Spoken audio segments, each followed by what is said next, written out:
अस्सलाम वालेकुम। वालेकुम सलाम। तुम कहाँ थी? मेरी तबीयत फिर से ख़राब हो गई थी। तेरी तबीयत फिर से ख़राब हो गई थी? क्यों ख़राब हो गई थी?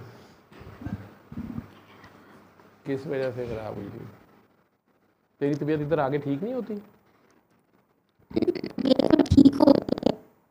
तो फिर हुआ ये था कि लास्ट टाइम जब मैं यहाँ आई हुई थी तो दुआ रूम में मुझे ना आज से कोई एक 3 4 5 महीने हो गए हैं तुझे तो गायब हुए हुए। मुझे तकरीबन 10 महीने हो गए। शाबाश। अच्छा, फिर? तो वो यहाँ पर ना कोई खातून थी, उन्होंने मुझे उसी दिन 2-3 दफ़ा कहा कि आप अपने इश्क में अपनी अम्मी को ख़राब कर रही हैं। अच्छा। तो मैंने तो कभी भी नहीं चाहा था कि मेरी वजह से मेरी अम्मी या मेरे अब्बू तकलीफ़ में आए।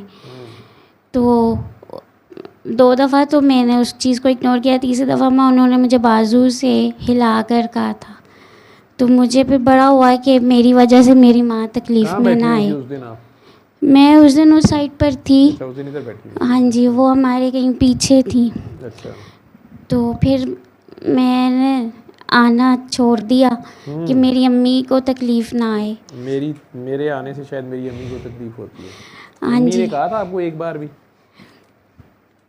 अम्मी ने तो मुझसे नहीं कहा था, लेकिन मुझे हुआ था। अम्मी आपसे पहले से मकसूद साहब के पास नहीं जाती होती थी? हाँ जी, अब फिर से वही बुखार और फिर वही, और जब टेस्ट करवाए तो मेरी और अम्मी की रिपोर्ट्स एक साथ आई। डॉक्टर्स ने कहा कि आपके दोनों गुर्दे तकरीबन ख़त्म हैं। वो थोड़ा थोड़ा हो गया। अच्छा। और मेरा कुछ ऐसा उन्होंने कहा कि कुछ बताया नहीं। रात को करवाए तो उन्होंने ये रिपोर्ट दी गुर्दों की, और मैं इतना परेशान कि अब मैं क्या करूं। तो आपको फ़ोन भी नहीं कर पा रही थी मैं। तो फिर मैंने क्या किया, फिर मैंने ना वो आंखें बंद की, आंखें बंद करके फिर वो एक कनेक्शन किया कि अल्लाह जी मैसेज पहुंच जाए उधर। अगले दिन हम लोगों ने जब अल्ट्रासाउंड दूसरी जगह से करवाया तो उन्होंने कहा आपके गुर्दे तो बिल्कुल ठीक है, आपको कुछ भी नहीं है। और फिर मैं दोबारा उसी डॉक्टर के पास गई तो उन्होंने कहा हमने आपको मेडिसिन दी, ड्रिप्स लगाई है ना, ये उसकी वजह से एक ही रात में सब कुछ ठीक हो गया। और फिर उसके बाद अम्मी की भी तबीयत ख़राब, वो भी हॉस्पिटल एडमिट। और एक डॉक्टर ने कहा कि ना माँ बेटी की एक ही रिपोर्ट आई हुई है और दोनों को, उन्होंने कहा आपका ब्लड भी ख़त्म हो गया, हमें ब्लड भी लगा। लेकिन तकलीफ़ में बहुत काटी, लेकिन मुझे यही होता था कि मैं क्या करूं कि मेरी अम्मी मेरी वजह से तकलीफ़ में ना आए। लेकिन वो फिर हुआ ये कि दवाइयों पे दवाइयाँ खा खा के तंग आ गए। और फिर वही था, फिर ये सब ने यही कहा, डॉक्टर भी कहता था आप ड्रामा करते हैं। फिर वही था, बुखार अम्मी का चढ़ना शुरू होता था और मेरा उतरना शुरू होता था, और फिर मुझे चढ़ना शुरू होता था, अम्मी का उतरना शुरू हो जाता था।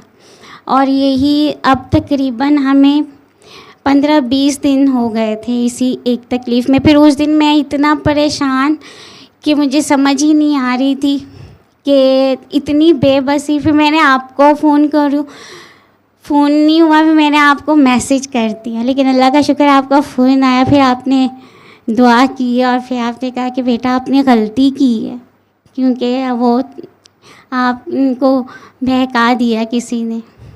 वो जो भी खातून थी जिन्होंने भी आपको कहा, मुझे तो नहीं पता किसने कहा, उन्होंने अपना भी फोकस ख़राब किया, आपका भी किया, और आप इतनी तकलीफ़ में भी रही।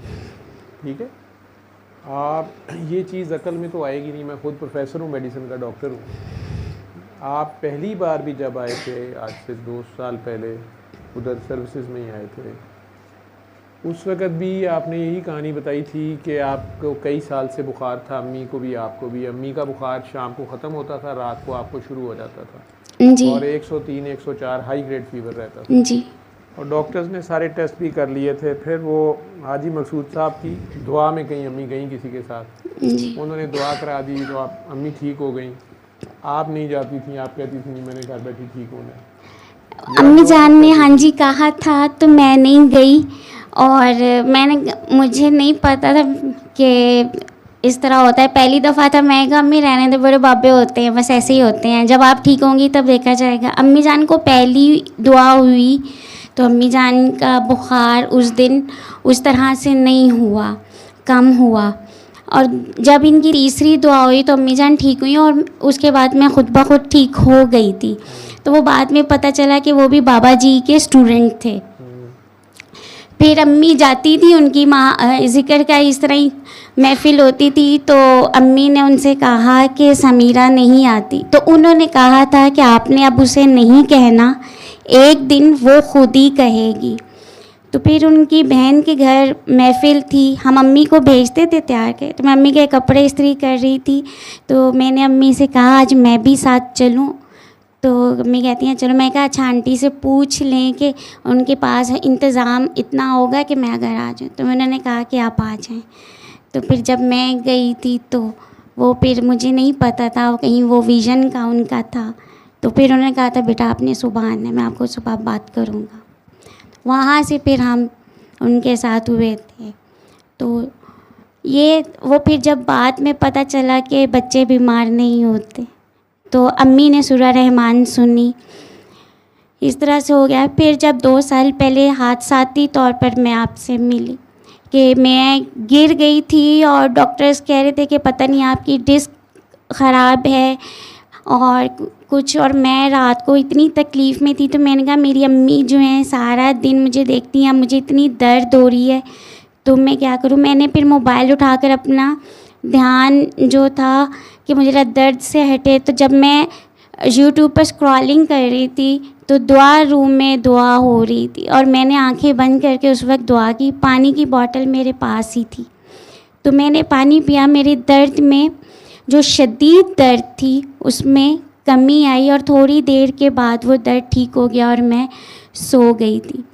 फिर उसके बाद से हुआ ऐसा कि फिर मैंने हर हफ्ते लेटे लेटे दुआ रूम में जो दुआ होती थी, दुआ सेशन होता, मैंने वो सुन रही होती थी और मैं अल्लाह से कहती होती थी कि अल्लाह जी एक दिन ऐसा भी आएगा मैं भी दुआ रूम में होंगी। फिर बाबा जी का उर्स आया और फैज़ आम के दिन थे, तो वो उसमें आया कि अगर आप लोगों ने जाना है तो आप चलें, अपना नाम लिखवाएं। मैंने अपने अब्बू जान से कहा, मैं कहा अब्बू जान मैंने जाना है।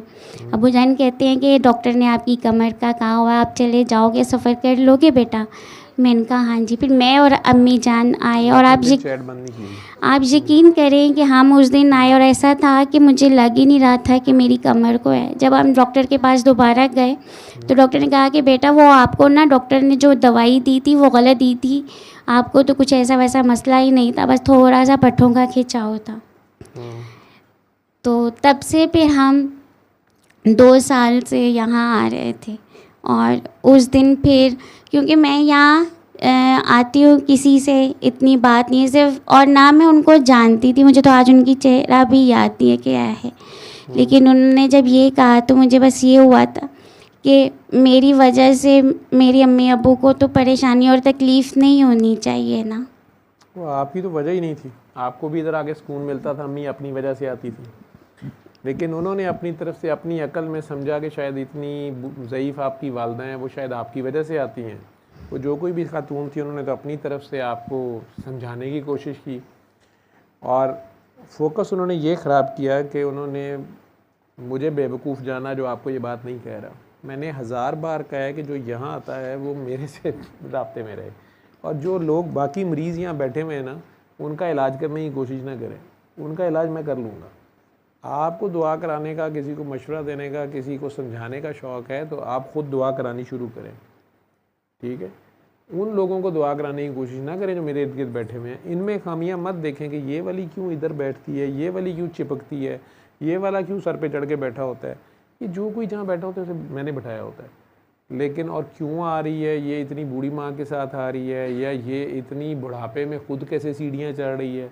अब वो अम्मा जी जो बैठी हुई हैं उनका उस स्टैंड से चलती हैं तो सीढ़ियाँ चढ़ने बड़ा मुश्किल काम है, लेकिन आई जाती हैं। वहीद साहब कई बार आते हैं, उन्हें 2 बंदे पकड़ते हैं, मैं उन्हें कई बार कह देता हूँ कि आप घर से देख लिया करें, लेकिन वो कहते हैं नहीं यार मैंने आपके गले लगना होता है तो मुझे कुछ पता नहीं क्या उन्हें मिलता है, ठीक है। वो चलें, वो आ जाते हैं, उन्हें पकड़ना, खड़ा होना, बैठना उनके लिए मुश्किल है। लेकिन वो मेरे गले लग के खड़े रहते हैं कुछ देर, तो मेरा क्या जाता है।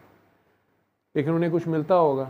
लेकिन अब अगर उन्हें कोई अक्लमंद ये समझाए कि आपकी खातिर डॉक्टर साहब सुबह भी लेट रुके रहते हैं जब तक आप सीढ़ियाँ नहीं उतरते या उतर नहीं पाते, या आप ख़ुद को क्यों इतना रिस्क लेते हैं कि आपका भाई पता नहीं कैसे आपको उठा के लाता है, या आप ख़ुद कैसे आता है, या आपके साथ ट्रांसपोर्ट का ख़र्चा भी उठाता है, वो बेवकूफ़ी कर रहा है। ये जो बंदा आ रहा है वो किसी वजह से आ रहा है।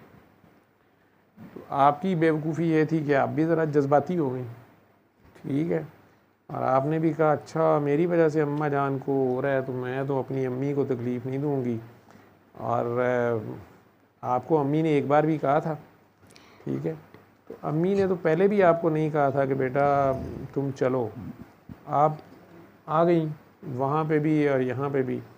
अब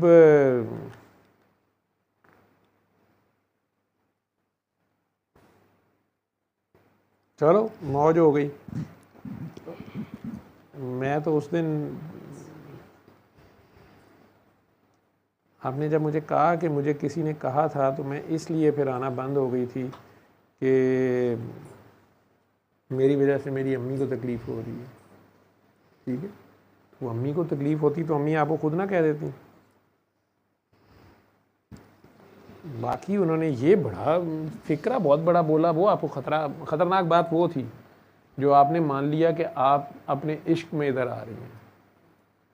तो आपको कहना चाहिए था मुझे तो इश्क का पता ही नहीं है, मुझे तो कोई इश्क का नहीं पता क्या है क्या नहीं है, ठीक है। मैं एक मरीज़ हूँ, डॉक्टर साहब से दवाई लेने आती हूँ, और अम्मी भी मरीज़ हैं, वो भी दवाई लेने आती हैं, और डॉक्टर साहब खुद भी मरीज़ हैं, तो हम मरीज़ मिल बैठते हैं आपस में, एक दूसरे की दवाई बन जाती है, ठीक है। हमें ज़माने ने कह दिया तुम्हारा लाइलाज मर्ज़ है, हम आपस में एक दूसरे को देख के खुश होते रहते हैं, कहते हैं नहीं तुम भी ठीक हो, तुम भी ठीक हो, तुम भी ठीक हो। हम आपस में एक दूसरे को ठीक मान लेते हैं, हमें एक दूसरे की खामियां नज़र नहीं आती, खराबियां नज़र नहीं आती, ऐब नज़र नहीं आते, तो बस ठीक है। हम कोई हफ्ते में एक दिन ये डोज हमें मिल जाती है तो 6 दिन गुजर जाते हैं। डॉक्टर बाबा एंड में तो ये हो गया था कि मुझे एंटी डिप्रेशन मेडिसिन से लग गई, और मैं सिर्फ सोई, हर वक्त सोए रहना, और अगर कोई घर पर आता है वो कहते थे आपकी बेटी टुन रहती है, हर वक्त टुन रहती है। हाँ जी। वो ये भी पूछते होंगे नशा तो नहीं करती? वो मेरी फ्रेंड ने पूछा था। चलो, मैंने एक और चीज़ कहनी थी आप लोगों से। मैं दुआ सेशन जो ईद पे 2 घंटे 3 घंटे का किया, फिर उसमें ब्रेक आ गई, किसी वजह से बच्चे को चोट लग गई थी, फिर दोबारा किया। लेकिन उसमें मुझे एक चीज़ का अंदाज़ा हुआ, मैंने दोनों चूँकि डिफरेंट कैमराज से दोनों ही फेसबुक और यूट्यूब अलग-अलग मैं कर रहा था। उसमें यूट्यूब के ऊपर तो चैट बंद हो सकती थी, लेकिन मैंने खैर उस दिन ऑब्ज़र्व किया, सेकंड टाइम मैंने उस दिन 3-4 बार दुआ कराई थी। मैं ये ऑब्ज़र्व कर रहा था, दुआ उसमें से अली हक वाली थी, बाकी मैं देख रहा था, ऑब्ज़र्व कर रहा था कि ये हो क्या रहा है। तो आप लोग जो लोग ऑनलाइन देख रहे हो अपने अपने घरों में बैठे हुए, जिस तरह इस काकी का बहुत ज़्यादा फोकस वाली ये काकी है, और इनका फोकस किसी ने ख़राब कर दिया अपनी हमदर्दी में या अपने प्यार में या अपनी समझ में या जो भी था, और ये भी उसी में हो गई और इतनी देर रही तकलीफ़ में या लर्निंग की उन्होंने। इसी तरह आप सब लोगों से मैंने कहना है, मैंने अपनी टीम को भी कहा है, आज तो शायद इन्हें याद नहीं रहा, नेक्स्ट टाइम से ये ख्याल करेंगे कि यूट्यूब पे तो चैटिंग बंद हो सकती है। जो नीचे चैट का ऑप्शन होता है जिसमें कंटिन्यूस लोग चैट कर रहे होते हैं लाइव वीडियो पे, और फेसबुक पे मजबूरी है, आप में से जितने लोगों के कोई मसले मसाइल होते हैं जो कोई पूछना चाहते हैं, वो वीडियो के नीचे बाद में कमेंट्स लिखा करें। जिस वक्त लाइव वीडियो चल रही होती है उस वक्त ये बात सुना करें कि बात हो क्या रही है, उसमें आपकी बात का जवाब मिलता है आपको, और या उस दुआ में शामिल हुआ करें। जो अफसोसनाक बात ये थी कि उस दिन जब मैंने 2-3 बार जानबूझ के दुआ कराई भी यही देखने के लिए, और मैं खुली आंखों से भी चूँकि दुआ कर लेता हूँ, मैं खुली आंखों से देख भी रहा था दुआ, आप लोगों को करवा रहा था, मुसलसल चैटिंग चल रही थी। उसमें कुछ लोग तो शरारत कर रहे थे, मुझे भी डिस्ट्रैक्ट कर रहे थे, लेकिन मैंने अपने कुछ टीम मेंबर्स को कहा हुआ था कि जब आप लोग लिखेंगे कि आवाज़ ख़राब है या तस्वीर ख़राब है तो मैं देख लूँगा।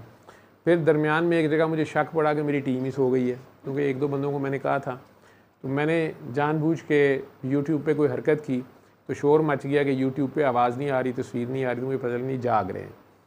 तो जहाँ तक दुआ लाइव सेशन की बात है, फिर इसको देखा करें। उसमें कुछ नए लोग आते हैं जिन्हें पता ही नहीं होता क्या है, वो वैसे ही स्क्रॉलिंग कर रहे होते हैं। कुछ लोग इरादतन बीच में शरारत करने आते हैं, या आप लोगों को डिस्ट्रैक्ट करने आते हैं, या ट्रैप करने आते हैं।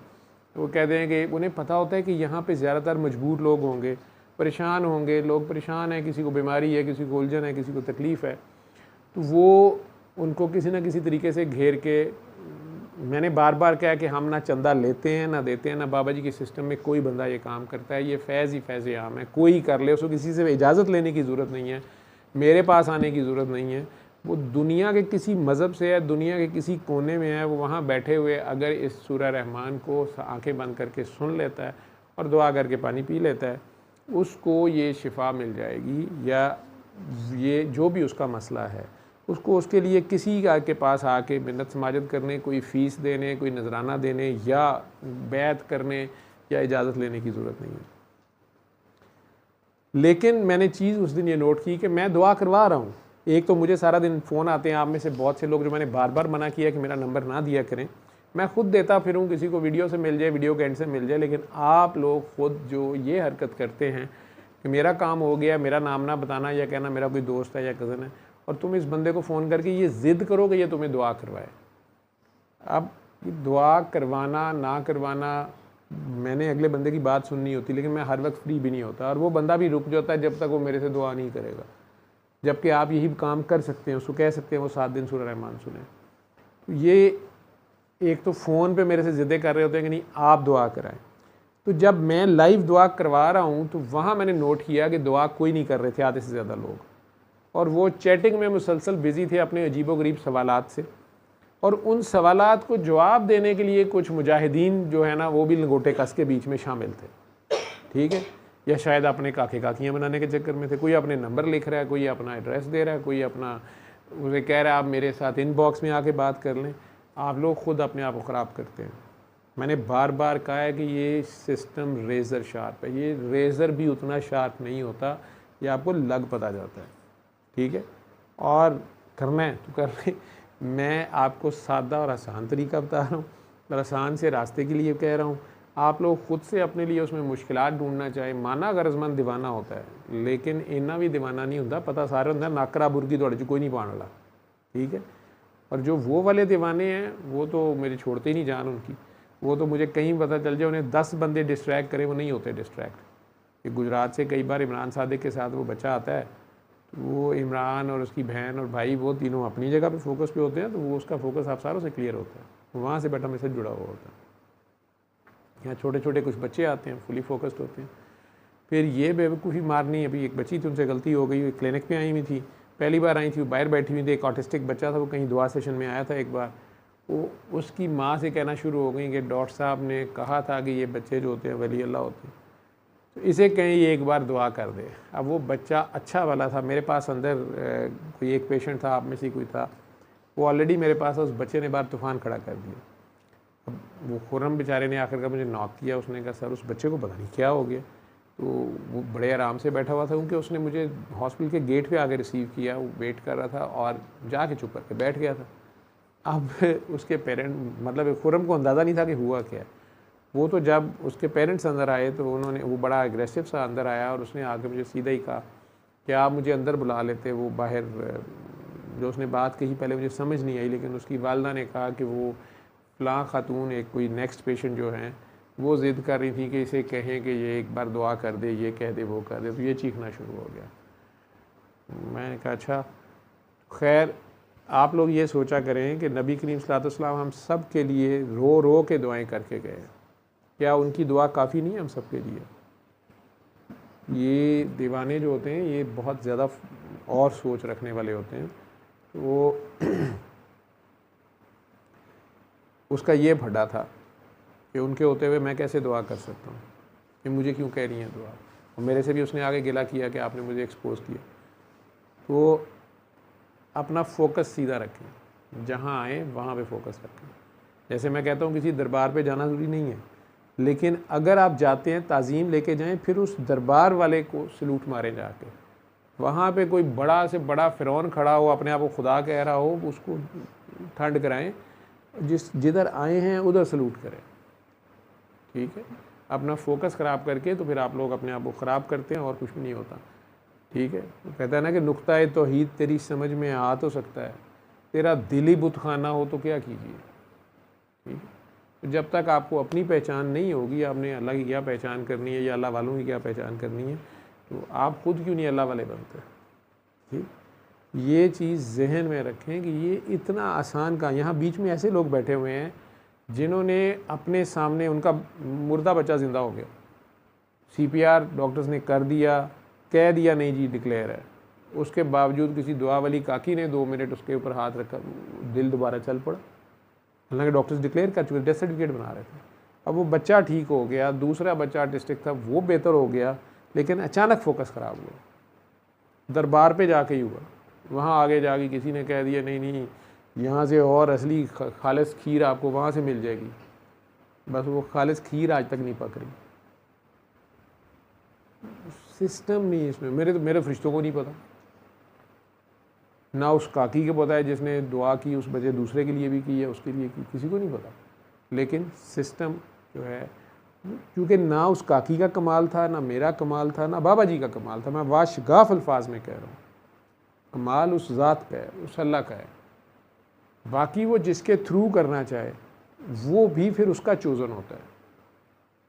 उसके बाद आप उसको ठुडा करा दें, किसी और तरफ चल पड़ें, ये गदागरी जो है ये आप खुद, या स्पिरिचुअल विंडो शॉपिंग आप खुद चूज़ करते हैं, बुत परस्ती आप खुद शुरू कर देते हैं और अपने आप को ख़राब कर लेते हैं। वो जहाँ से पहली बार जाग लगी होती है, जहाँ से पहली बार अल्लाह की खबर मिली होती है, वो सिरा नहीं छोड़ना होता। बाकी जो सब उसके बाद मिल रहे होते हैं वो सब उसके थ्रू तो मिल सकते हैं, उसकी वजह से मिल रहे होते हैं, तो उसको नहीं भूलना होता। बात इतनी सी है। अब इसको जितना मर्ज़ी आप मुश्किल कर लें और जितना मर्ज़ी आप आसान कर लें, ये आप लोगों की मर्ज़ी है। ठीक है, जिसने पहली बार खुदा से रूशनास करवाया, खुदा की खबर दी, उसके पीछे खड़े हों, उसके कभी बराबर भी ना खड़े हों या उससे आगे जाने का भी ना सोचें।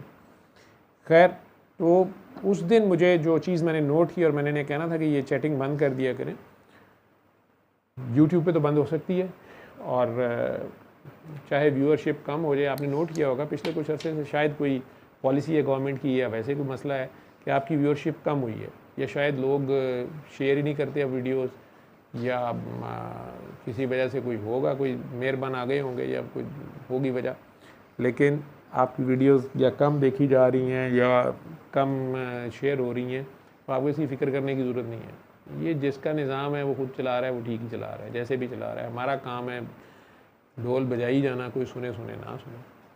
ठीक है, ये अगर आप इन वसाइल को कुछ समझना शुरू कर देंगे फिर आप भी काम ख़राब हो जाएगा। एक कोशिश ज़रूर है, उसमें आप इन वसाइल को इस्तेमाल ज़रूर करते हैं, नताइज आप अल्लाह पे छोड़ते हैं। आप ही नीयत साफ़ है, ठीक है, कोशिश आप कर रहे हैं, ठीक है, बाकी उसकी मर्ज़ी है, जिसका नसीब है उसी ने लेना है। ये मेरे लफ्ज़ याद रखना, ठीक है। आप घोल के भी पिला देंगे। आपने देखा उस साफ़ी को जिसका वीडियो अभी मैंने लगवाया है, तो आप लोगों ने 3 साल पहले शायद इंटरव्यू किया था या 4 साल पहले। अल्लाह उसे जन्नत नसीब करे, वो मर गया है, उसकी मुश्किलें आसान करे। लेकिन मैंने भी फर्स्ट टाइम सुना, मुझे इन्होंने कहा कि सर वो इसमें कह रहा है मैं बाबा जी गुरु का पट्टा समझता था, या अतर अब्बास साहब लिखते थे कॉलम अतर अब्बास साहब ही लिखते थे। बाबा जी ने बुलवाते थे, बोलते बाबा जी थे, लिखते वो थे। बाबा जी ने बुला लेते थे, अतर बाबा आज उनकी दोस्ती थी, अतर साहब जिंदा है उनसे पूछ लें, ठीक है, अगर किसी को मसला है। बोलते जाते थे बाबा जी, लिखते वो थे। बाबा जी एक वजदानी कैफियत में बोल रहे होते थे, उसे वो लिख लेते थे और छाप देते थे। लेकिन जहाँ तक उस बंदे की अपनी बात है, मैंने उसका वो टाइम भी देखा हुआ है जब माफ़िया मांगता था। बाबा जी कहते थे कि यार मैं तो माफ़ करता हूँ, वो नहीं माफ़ करता तो मैं क्या करूँ, मेरा इशू ही नहीं है, ठीक है। ब्लैक मेलिंग पता नहीं किस किस को तंग किया है, क्या क्या किया है, जो भी है कहानी, वो मैंने तो कहा था कि इसी तरह ये फ़िक्रा जाने दो और इसी तरह इसको लगा दो, जिसकी जो राय, ठीक है। खुदा की मर्ज़ी होती है, वो किसको हदायत देता है, किसको नहीं देता, किसके ऊपर कितना खोलता है, ये उसकी मर्ज़ी है, ठीक है। सल्ले अला सल्ले अला सल्ले अला सल्ले अला सल्ले अला शफीना सल्ले